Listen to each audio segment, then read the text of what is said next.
Hey, I was gonna draw something. I really was, and I was gonna record it, and I was gonna speed paint it. As you can see, there's literally nothing going on right now. Um, but I really think I need to talk about representation in fandoms in general, just based off the comments that I got on my Undertale video. Although they were respectful, don't worry, I'm not targeting anyone specifically.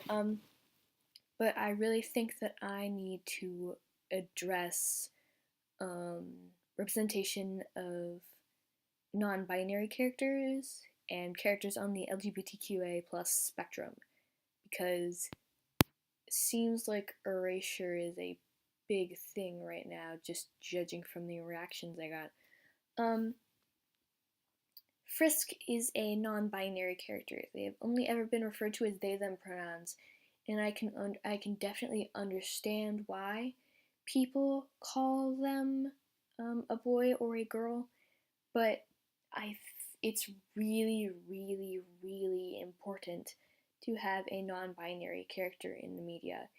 Even if they're a character for you to project on, they're still non-binary. Like, it doesn't change anything that even if they were a character for you to project on, they're still non-binary. It's really important for people who are non-binary to get representation of their gender, because not everybody is male or female, especially since Undertale is so popular with children, and there are a lot of younger players. I feel like it's really important that we have canon representation of different gender identities and different sexualities. Same with a lot of upcoming shows, especially Steven Universe. I feel like Steven Universe was definitely like when you think of gay couples in the media, you think of Steven Universe. Oh God, my Skype. Um, there are more than one. There's more than one canon lesbian couple in Steven Universe, and we have several lesbians and a bi character, and which is really really important because even though lesbian erasure is big, so is bi erasure, which is why I specifically tried to point out how Alphys was bi and not just a lesbian in my Undertale video. Pearl is a lesbian. She has been shown to never ever have any attraction to males. Hell, she often dislikes males, excluding Steven, of course. If we're really thinking about Greg and Mayor Dewey, why did I call him Greg? That's his name. I don't have a script. Um, and I feel like this is really, really important for young girls who are lesbians to see a character on TV that is not only a lesbian but is powerful and feminine because of this whole stereotype that all lesbians are butch. And as an actual femme lesbian, I can tell you that not all lesbians are butch, and all lesbians are valid. Everyone's sexuality is valid unless you're a sapiosexual, in which get out. Am I? Yeah, I think it's sapiosexual. Forgive me if I'm wrong. Um, I just honestly think that people calling lesbians bisexual and people calling non-binary characters, people giving non-binary characters a gender is really, really, really, really harmful. Erasing somebody's identity is very harmful to both the person and to other people who enjoy that media. Oh my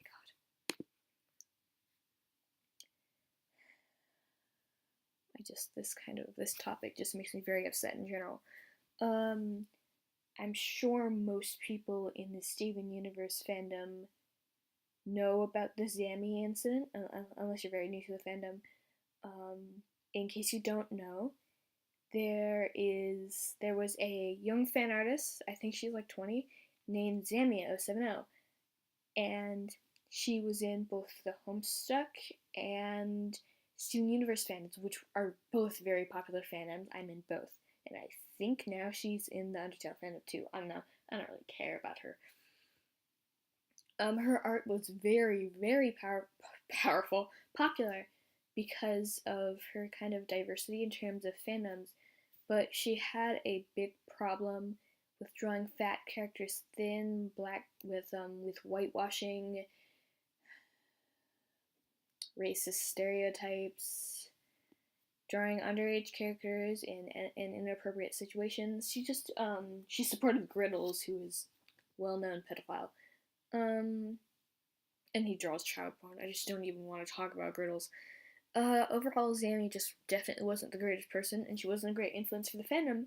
And eventually, she attempted suicide, which resulted in this whole uproar, and the Steven Universe fandom really had to reassess themselves. I think this is definitely where most of the problems in the Steven Universe fandom started. Because now I feel like whitewashing of black coded characters and porn of underage characters isn't a concern anymore. The concern is more of keeping SJWs out of the fandom. I am honestly quite concerned for the Steven Universe fandom. I'm in it, and I don't really want any more anti-SJWs here. I feel like the Steven Universe fandom has gone way downhill since its first creation. And that is partially because of many popular artists erasing characters' identities. One of Zami's main problems was drawing Rose skinny, and Rose is canonically a fat character. She's clearly fat even before her pregnancy, and there's nothing wrong with saying she's fat. She is fat. That's simply a fact. I can't even remember that much of what she did anymore. I've just completely forgotten about that. There used to be a lot of receipt logs around, but they were taken down. If you want to know more, just search up Zami receipts. I might put some in the description. I don't know.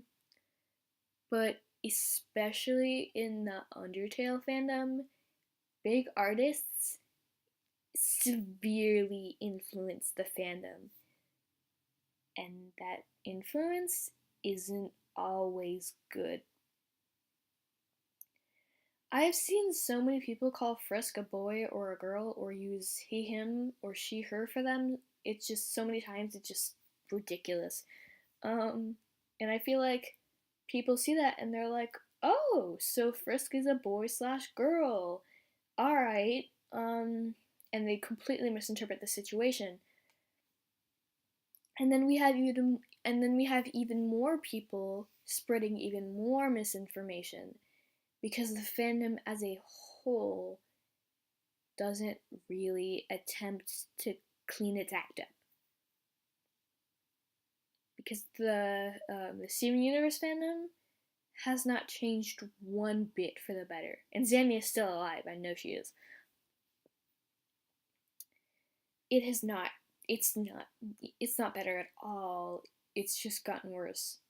Because as big of a red alert as that was, many people took it the wrong way and instead attacked people who wanted to keep the fandom positive and wanted to keep the representation that was already canonically in the show.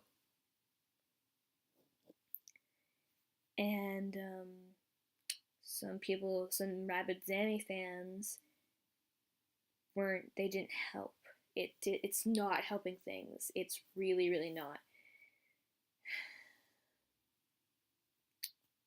And so it just makes me really upset. And the whole problem is children watch these things, and it's very important for children to get this representation. But when full-grown adults in these fandoms are telling children that it's okay to erase characters and to ship pedophilia, when full-grown adult tells a child that something bad is okay, that child will probably believe it because children are gullible and impressionable. That is why adult fans need to keep their porn out of the Steven Universe tag. That's just one of my big pet peeves, I'm sorry. It's not good for children. It's really, really, really not good for children to see Steven getting shipped with the gems and Frisk getting shipped with pretty much anyone else except Azrael. It's really harmful to those children because then they might think it's okay. And we can't have that. We cannot allow that. As a collective fandom, we cannot allow that in our fandom. We cannot allow that kind of behavior to be approved of and pushed on children. We can't let that happen. Like, no, that's not okay at all. Children will grow up thinking that a female character, she doesn't have to be a lesbian, she could be bi. They will grow up thinking that everybody is a boy and a girl.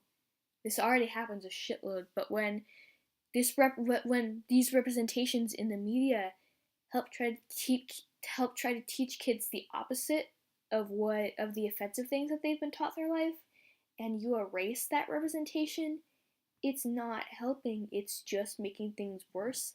And then the people who actually are trying to help and keep this representation alive respectfully get attacked for it. So that's just my word on representation in the media. I'm sorry this turned out kind of long. I just get really upset about this type of shit, and I don't have a script, so I just kind of ramble. Yeah, let's don't even